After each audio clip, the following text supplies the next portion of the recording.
Hi, Bookmatic Lifelong Learners. We have a great guest today, Anne Heffron. She is the author of You Don't Look Adopted. I loved reading this book. I just finished it up a few days ago at the beginning of January, and it's got a very interesting message. And the writing style is very interesting. But yeah, basically, in my opinion, is for basically for anyone out there to understand adoption a little bit better, and also just to get to know Anne a little bit better as well. I feel like she wrote on a very personal level. I got to know her a little bit better through her writing. That was very exciting. So yeah, I'm gonna let Anne kind of introduce herself, her book, and also welcome her to the show. Thank you very much for coming on. Thanks, Matt. So what Matt didn't tell you was he gave me 4 out of 5 stars. So we have to talk about that. We have to talk about the missing 5th star. Okay. And I know, and I think I know why. And it's actually part of the book, I think. And to me, the book feels like a miracle because I had the impulse to write a story, which really was my story since I was maybe 18 or maybe even earlier. And I tried. I went to college and I majored in literature, and I went to graduate school and I majored in creative writing. But I kept getting stuck. And so I lived the life of someone who did her stuff, but really what she wanted to do was write. But I didn't have, the story wouldn't come out. And I tell people that it felt like I was trying to shit a watermelon. Like there was something so big inside of me, but it was too big to come out. And also if it came out, it would kill me. So I had to learn how to manage the body sensation of having a story too big to tell, and how to do what felt like what was impossible. And the miracle was that my life gradually kind of fell apart. Like things kept happening. Like the worst things were that I got divorced a second time. I got fired from teaching because I threw a pen at a student and said fuck and started crying. Which, as you can imagine, as a teacher, it's pretty much your worst nightmare to fall apart in front of the classroom. I couldn't think very clearly. And I saw on Facebook this I had read a memoir. I don't really want to advertise where I went, but I read a memoir of someone, and on Facebook I saw that she had a writing retreat. And so I contacted her through Facebook, and right away she called me back, and she was good at sales, and she said she had 1 space left, and it was the exact amount of money that was on my emergency credit card. It was very expensive. And I said yes. And I went to this, I said yes because she told me she was the person that could help me write my story. So I went, and she wasn't. But when I went there, I met a really famous author who was there sort of by mistake because she had also been a little misled about what this place was about. But out of the blue, this author offered, she said to me, if you ever need a place to write for a few weeks, you could come to New York and have my apartment. And I said, that's super great. I live in California, and I just used all my money that I don't even have because it's on a credit card to come here. So thank you, but maybe in another life. And then I went back to California, and my life continued to fall apart. And I realized, you know what? I don't want to die and not have written this book. So I'll just do whatever I can, and I'm gonna do it. I'm just gonna throw myself over the cliff and do it, because my mom, who I tried to get to write her whole life because I knew she wanted to write, didn't start writing until she was in her 60s. And then she died before she finished her book. And then after she died, her brother finished it for her, and it ended up on the cover of the New York Times Book Review and in the New Yorker, which was her dream. And so I saw that you can die before you finish your book, and that it's not a pretty death. I didn't think my mom died entirely happy. I think she died a lot happier than she would have if she hadn't been writing. That her oncologist said that he wished everyone had a project like she did, because she lived a lot longer than most people with pancreatic cancer live. So I also got to see that the journey itself of writing sustains you, and it's pure, I think, and it's good.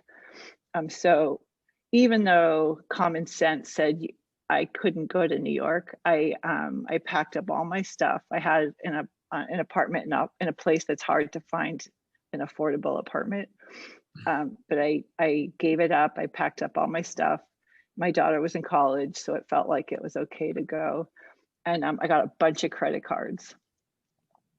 And I went and I lived in the most beautiful apartment I've ever seen. Like, it was spectacular, and it was bought through book money.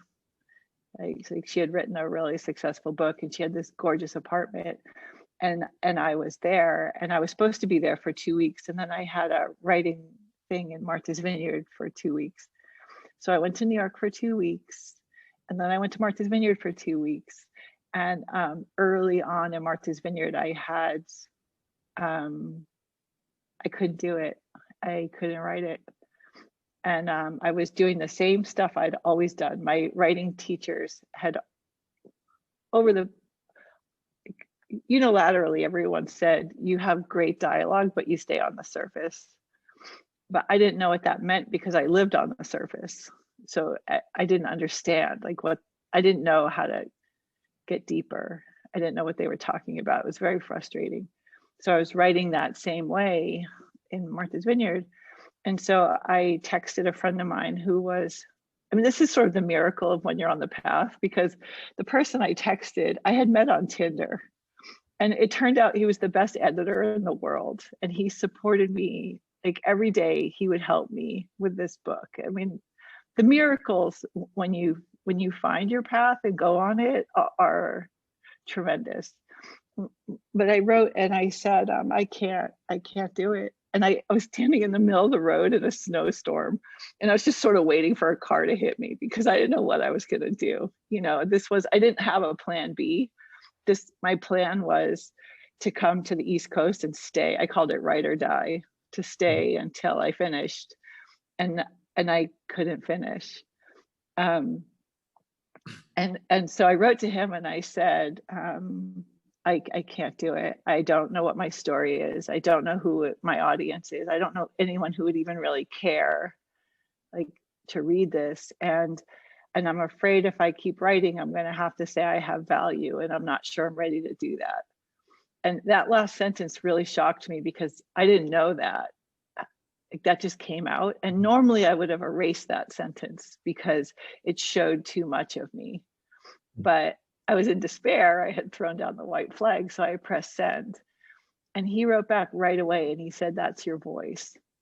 And that's when everything changed for me, because when I said that about the value, all this time I had been writing from my head. And I think of it like the chipper, like an idea goes, and it goes through the chipper of everybody else's analysis of my thought. So my parents, my teachers, my friends, society. And it's really hard to sustain that kind of thinking when the chipper's involved. But when I said that about the value, it was like this silver river of truth that ran in front of my spine. And it was a body feeling. I knew that place. But no one had given me permission to write from that place. That was the place where, as a child, if I had spoken from that place, it didn't resonate with other people. And so, I had learned to try to ignore that place, to shut down that place, to not listen to that place. And for someone to place value on it and to say that's actually the place, then I could write, because I knew that place. Like, that place had plenty to say. However, it wasn't, doesn't mean it was easy. Before this book, I wrote a screenplay with Antonia Bogdanovich, and we wrote a bunch of screenplays until we made one. And she used to get a little frustrated with me because I would be like timid about writing. And what she didn't understand was that it felt like each word was like a fish hook I was pulling out of my body, because every word, if I said the wrong word, I could have people not like me and then abandon me. And if you've had trauma as a child, to be abandoned means you're going to die. And my adult brain didn't know the difference between its brain and my child brain. And so to me, writing really was playing with possible, like, I know I never can say this word. I'm going to whisper it and then you're going to say it right. Annihilation. Annihilation. Okay. Yeah. Yeah. Annihilation. Like this, like just this sudden, I would just disappear, you know, and it was so unreasonable that it wasn't something that, it just kept getting in my way. So when he said that, however, the story started coming out. And the other thing that I had found was the way my brain is. I think when you've experienced trauma as a child, and I think that any person who's had a significant disconnect, primarily with their mother, but any like primary caregiver, their sense of self often fractures, and they have a lot of coping mechanisms. So I realized that in school, I had been taught, and the books that I read were mostly written by people whose brains were like mirrors, and their brain reflected the world, and they just transcribed what they saw, and it went from A to B, right? Like, that's the narrative. It goes from A to B. But my brain had been dropped. So my mirror was fractured. So I don't sustain narratives. And it looks like I jump around all the time in my conversations. You know, my brain goes from, it zigzags, but there are connections. It's just that they're not classic connections. And I don't have to explain to my friends how I get from A to B. They just follow. Or if they say, wait, how did you, like, wait, we're leaping from one thing to another. You know, it looks like ADD. I think a lot of adopted kids, it looks like they have ADD, but I just think it's trauma brain. You know, the brain's distracted. Like, am I okay? Why didn't she keep me? Am I safe? But once I allowed myself to have a fractured brain, I realized that two of the writings that I loved the most, one, Tim O'Brien's The Things They Carried, and William Gass's In the Heart of the Country, and also Susan Minot's book Lust, or short story Lust. They all were in sections. And Tim O'Brien's, I mean, his is chapters, but because he's coming at the same story from different angles. And his whole question in that book is, how do you tell a true war story? Like, how do you write about what people don't want to hear about? And I felt that was relevant. Like, no one really wants to hear about adoption trauma because I had nice parents, and like, it's not a nice story. It doesn't, it's like, people generally don't want to hear it. So once I allowed myself to have what I was writing mirror my brain, things made sense to me, and then I could tell the story. And so the way I told it was, I told it in pieces, like it's like a stained glass window, where if you take each one separately, and Matt, you know, you said at the beginning you didn't like it, right? Because it was hard to read, or because it was like, why is she doing this? It's not structured. I don't know where it's going. It's so her-centered, right? Like, she's complaining. It's really tricky to tell a story like that and keep the reader. And so part of it was, I had to stop worrying about the reader. Mhm. And imagine that silver river of truth was like a conversation between me and the big ear. Mhm. And the big ear was listening. And Mhm. so I had to allow myself the freedom to say things that either might not be accepted or even understood. Mhm. So I made it a very personal project. And um, my writing friend in New York ended up giving me her apartment for 3 months. Mhm. So I was there for a long time. And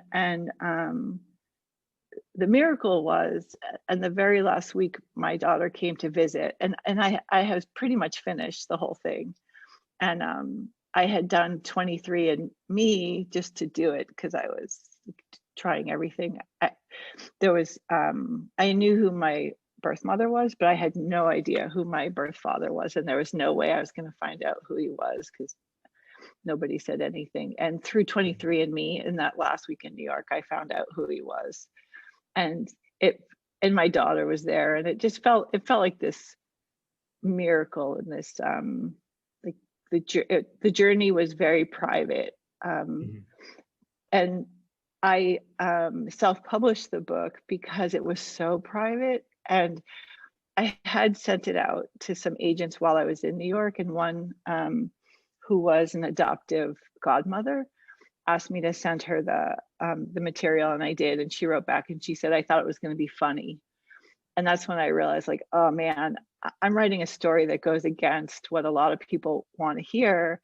And so I think I need full control of it. And also, because it's so personal, I want to be able to pull it if I don't want it out there anymore. Because, basically in the book, I took off my mask and I said some super personal things. And I hadn't lived publicly, or I mean, these were things I had hidden. And so I didn't know what it would be like to go out into the world and have people know my secrets. Mhm. But more important than that was I wanted to write. And when I say this, it makes me want to cry. And when I want to cry, I know I'm like in the good place. Mhm. I wanted to write the book that could have, like, I could have committed suicide. Like, if I hadn't had really good parents, and if I hadn't had really good friends, like, there's a significant number of adoptees that kill themselves. And Mhm. the pressures, it's a lot to have this brain. And so I felt like if I could have one person see that they're not alone, it's worth my embarrassment. Um, but I have to say, 4 years after having that book out, it was rough. Mhm. Like, to sit down with like, I would go on a date and I would sit down, and the person maybe had done some research ahead of time, and he would say, I read your book, and I would just want to get up and walk away because Oh. they knew, right? Like, they knew so much more about me than I Mhm. knew about them. And the book was old. It's in my past. I want it to be in my past. It's not who I am Mhm. now.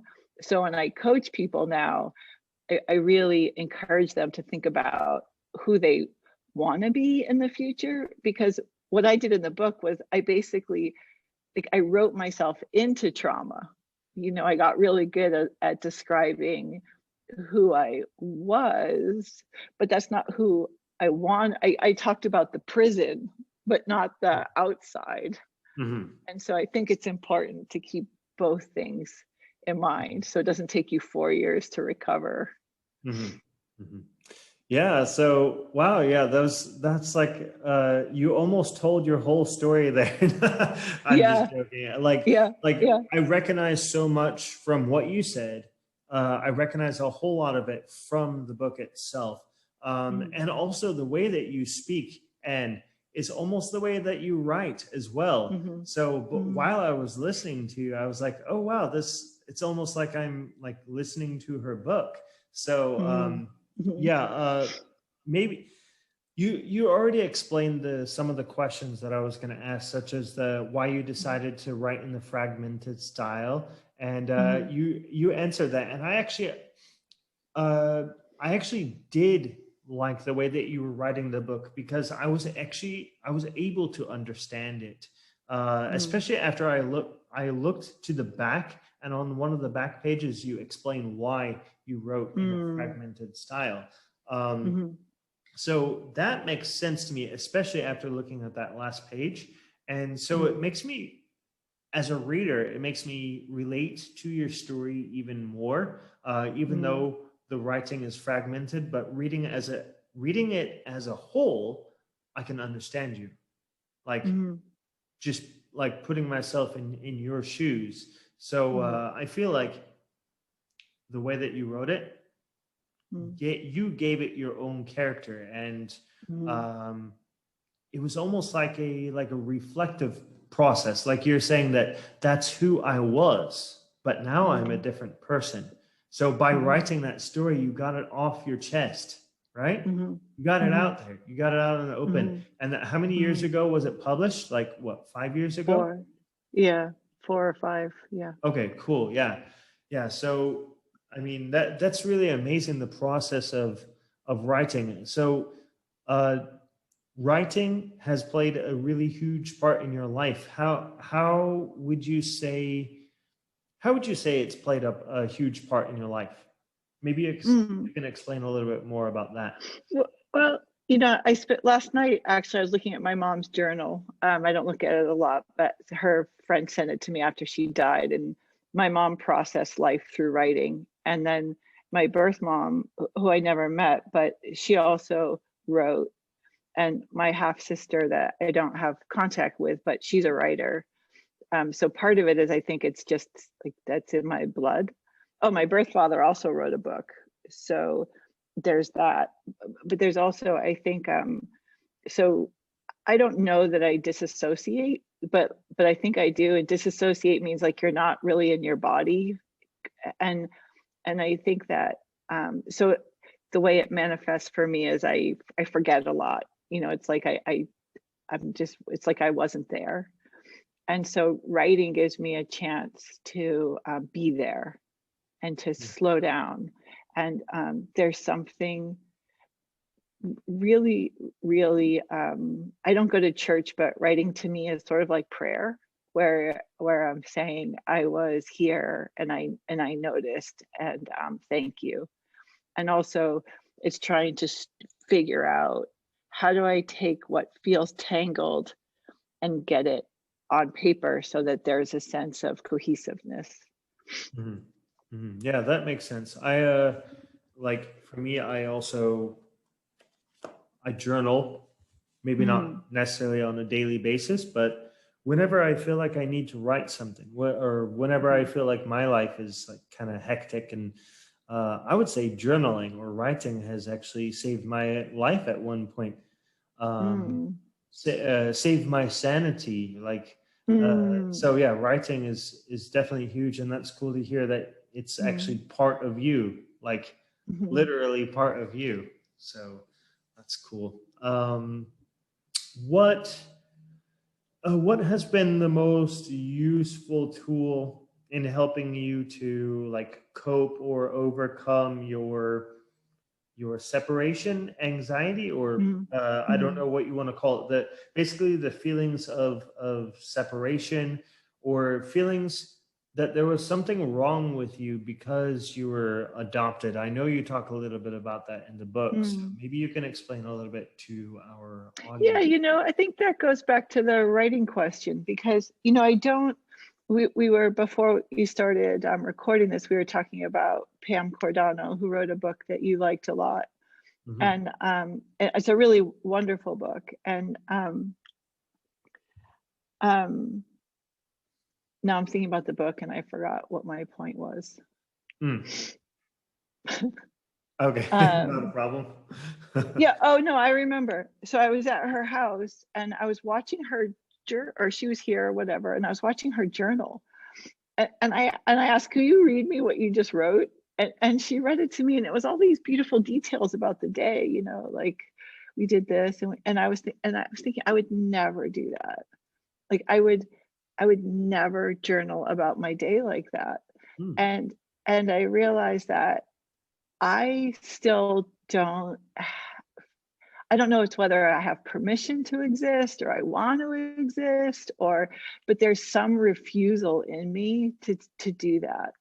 And so the writing that I do, like I was blogging maniacally for a while after I wrote the book. A friend gave me a blog because I wouldn't have done it myself. And then I was blogging like a crazy person. And the first blog I did, I posted outside of the piece where I wrote it because I thought God was going to strike me down.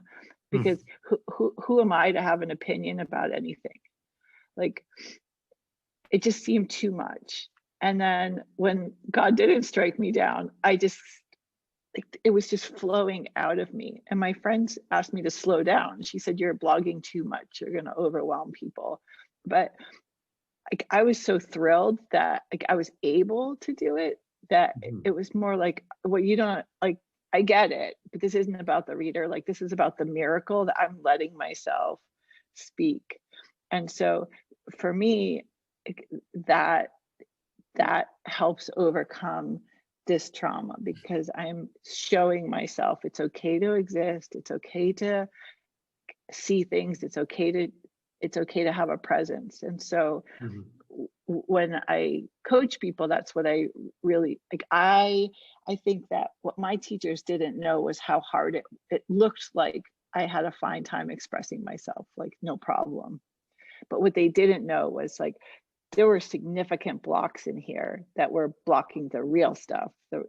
And so I'm super interested in what blocks people, because usually it's some really stupid limiting belief that's crazy, right? Like I don't have a right to be here, or like I'm like just something that anyone else would tell them, that's crazy. But when it's in your own head, it makes a lot of sense. So Yeah. the way I've dealt with it is by writing. Yeah. Yeah, definitely.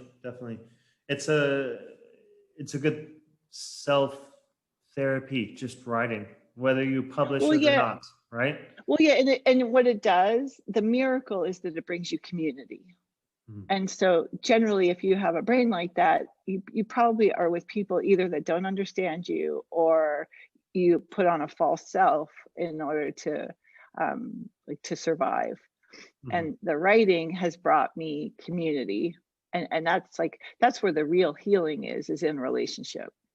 So the writing has brought me people like you. It brought me you, right? Yeah. And then here we are connecting. Yeah, for sure. Yeah. So there's another question that I would like to ask about, like the Amazon reviews. I was looking at some of the Amazon reviews about your book, and like some people were talking about how like they felt your book was negative, and for me, you're just speaking the honest truth, which is great, because a lot of people feel like they need some sort of like fluffy, happy-go-lucky type of message, whereas yours was not really that. I mean, it was like basically you were speaking or writing your thoughts. So what would you say to someone who thinks about the negative aspects of your book? Like, yeah, what would you tell them? Yeah, early on, someone wrote a review that I was Eeyore. Oh yeah. And yeah, right. And I totally get it, because it was a reason why I hadn't written, because I didn't. And it's so many people that I work with are afraid of telling their story because they're afraid of looking negative. And that's where, number one, I feel like if you're going to write for an audience, I mean, if you have a desire to sell a lot of books, that's a whole different thing than writing a true book. If you want to write a true book, you can't worry about it. It's like art, right? Like if you're creating to create, you just chase down the truth. And the way I picture it is that I was standing in front of a judge, and I tell people to do this is like, what is it that you want to show in your book? And in my book, I wanted to show how adoption had affected my brain. And so I was just standing in front of a judge giving proof. And I was going to know I was done with the book when I felt like I was done proving that I thought being relinquished had damaged my brain. And it's not a fun book this isn't the book I chose to write, right? Like I wouldn't say, oh, I want to write some book about trauma, and I still struggle with that. I want to write another book. I want to write fiction that's fun, but that's not the load. That's not like in my basket. That's not what I carry in my basket. Mm-hmm. So I would suggest that people have a point they want to make and then make it. Yeah, definitely. Didn't you write another book, something about writing and pooping or something like that? Yeah, I wanted to see if I could write a book in a day. And Okay. and the writing and pooping, it took me a long time to come up with this idea, but I think it's helpful.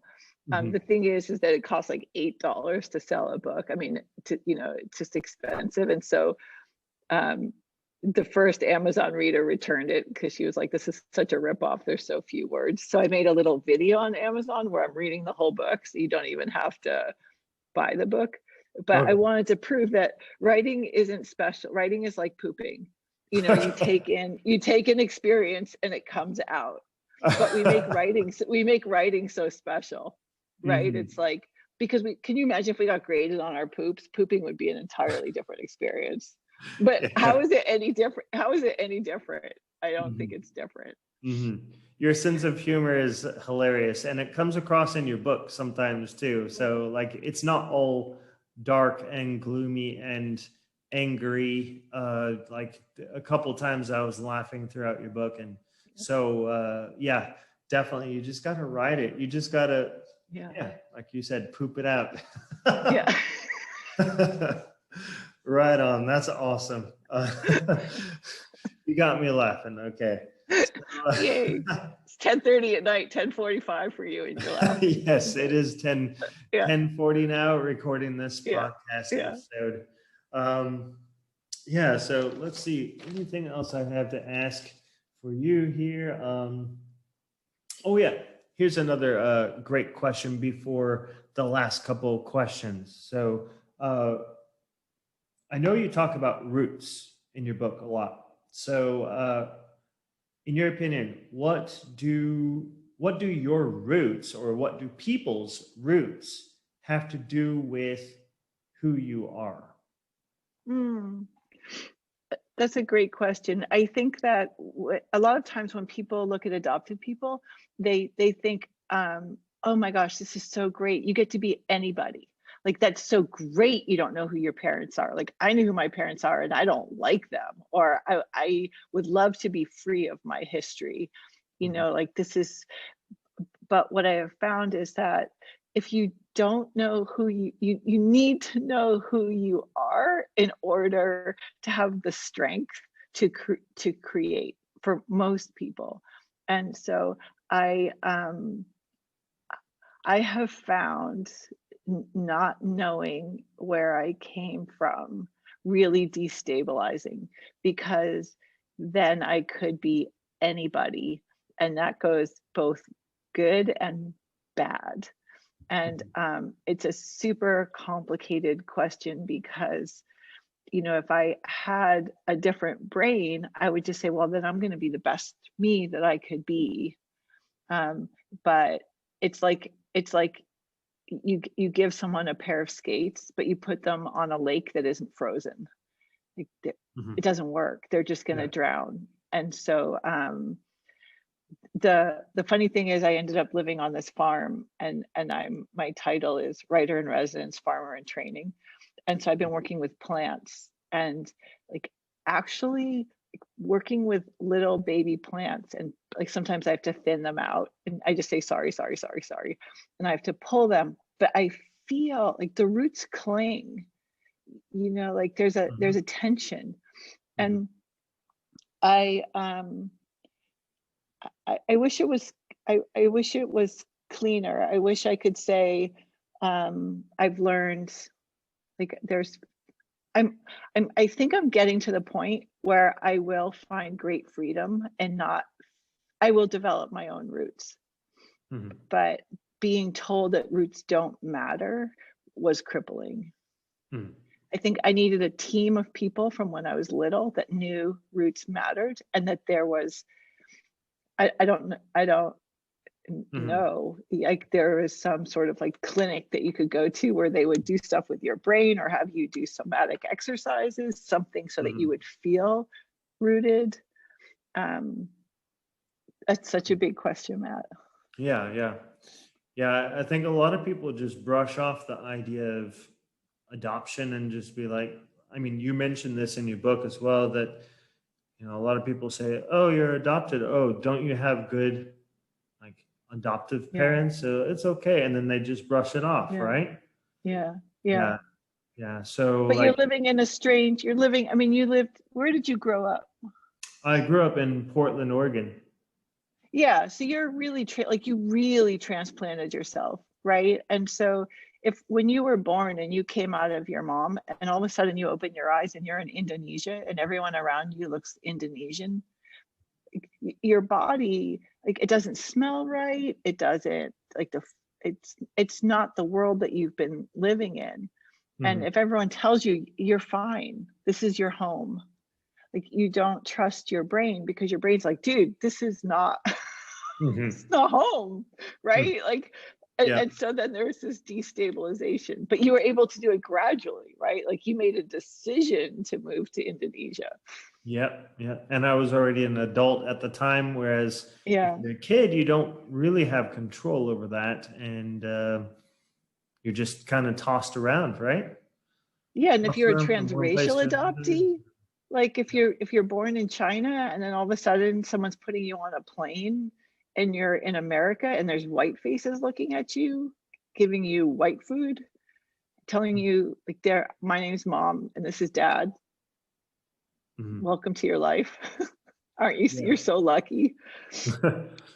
Yeah, yeah, yeah. It's I think, a difficult, difficult topic, I guess. But yeah, I mean, yeah, yeah, it's a big it's one. worthy of talking about, no doubt. Yeah, yes. Yeah, yeah, definitely worthy of understanding. And I believe that your book would help people to understand, at least from your perspective. We have to keep in mind that other people might have different perspective. Other adoptees might have different perspectives.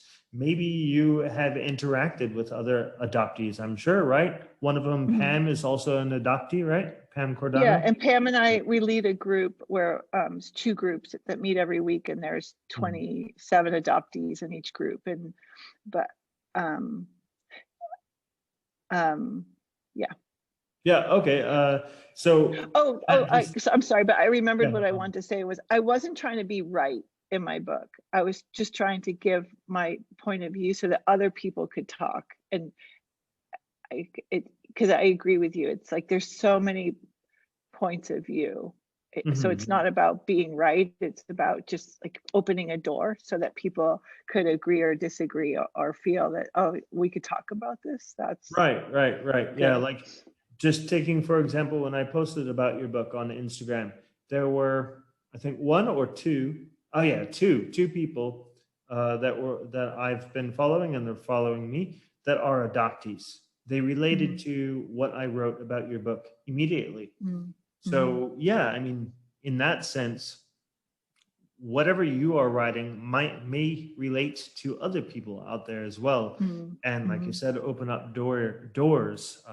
So yeah, have you experienced with the other interactions with other adoptees, have you experienced this, what you called like kind of damaging of the brain, or Mhm. it like have other adoptees mentioned about this type of Oh feeling? yeah, yeah. And so so many of them think it's them, that there's something wrong with them. And so Mhm. they don't attach it to adoption. They just think there's something wrong. And so there's this great relief in seeing like, oh my gosh, there's other people. Like adoptees, I mean, there's lists of things. Gabor Mate wrote this book, Scattered Minds, and he mentions Mhm. adoptees, and there's things, you know, funny things like walking into doorways, or really struggling to read a map, or like not taking care of your teeth. And it's not that everyone does it, but there's enough things that that an adoptee can hear another adoptee say they do, and all of a sudden the the terrible loneliness is lifted, because it's like, oh my God, this isn't my fault. Mhm. Like I didn't drop out of school 3 times because I'm an idiot. I dropped out of school because my brain is really overloaded with trying Mhm. to figure out if I'm safe or not. Mhm. And that I get a lot of adoptees writing to me like, your book, I thought it was just me. Hmm. Yeah, that's amazing. Like just figuring, seeing the fact that other people are going through the same or Yeah, similar traumas. That's the word that I was looking for earlier. yeah, The same traumas or similar traumas. Yeah. Wow. Yeah. Thank you so much for sharing yeah. about like all of the different aspects of your life and your book. Definitely appreciate it. Definitely Yeah, appreciate thanks. I love what you do, and it. I so believe that if people feel like they want to write, that their life is better when they do. Mm-hmm. Mm-hmm. Yeah. Definitely. Yeah. So, and is there anything else that you would like to add coming down to the last question here? Anything else you would like to add to for the listeners?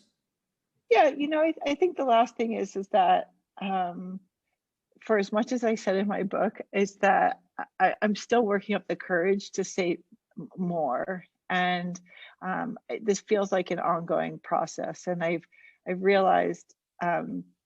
Have you ever seen a puppy or a kitten that was taken too early from its mom? Like, you know, usually if you want to get a puppy, they wait 8 weeks. Mm-hmm. And one time I had a kitten that had lost its mom, and the kitten was bizarre. You know, it kept sucking on my clothes. It was walking in circles. It was really damaged. Mm-hmm. And I think that if people started selling puppies the day they were born, like people would notice that these puppies didn't do well. Pam Cordano. Oh, there's Pam. Oh, wait. the, All right. the puppies didn't do well, and so they wouldn't separate them right from birth anymore.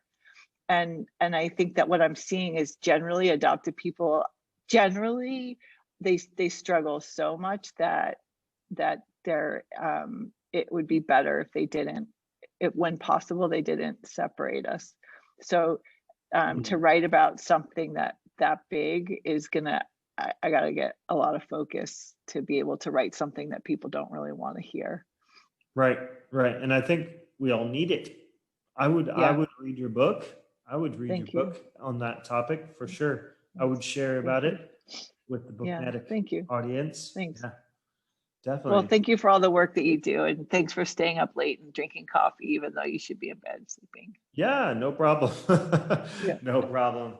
Cool. So where can people find you? If they want to contact you for anything or maybe like join your what is it? Mentoring? Is that what you do? Yeah. So can you tell us about that? Sure. I have a Cool. blog. It's Anne Heffron, ANNEHEFFRON.com. And also on that is where I talk about the writing services I offer. And then I'm on social media. I'm taking a 3-month break. I'm on month 1 of the break, but I have an Instagram account that's Anne-Heffron, where I do memes about adoption, um, and Twitter. And I don't use so much, but I'm there, but I'm kind of lame at Twitter. The All right. Instagram and Facebook are the best places. Cool. Yeah. Yeah, All right. So thank you so yeah, much, Anne, yeah. for everything that you have shared. I will make sure Thanks. to include the links to your profiles and your website Thanks. down below. So anyone wants Okay. to check that out, they can go ahead and check that out. And yeah, thank you so much, Anne. Thank you, Matt. Have sweet dreams. All right, everyone. Thank you so Okay. much for listening, and I'll see you in the next episode.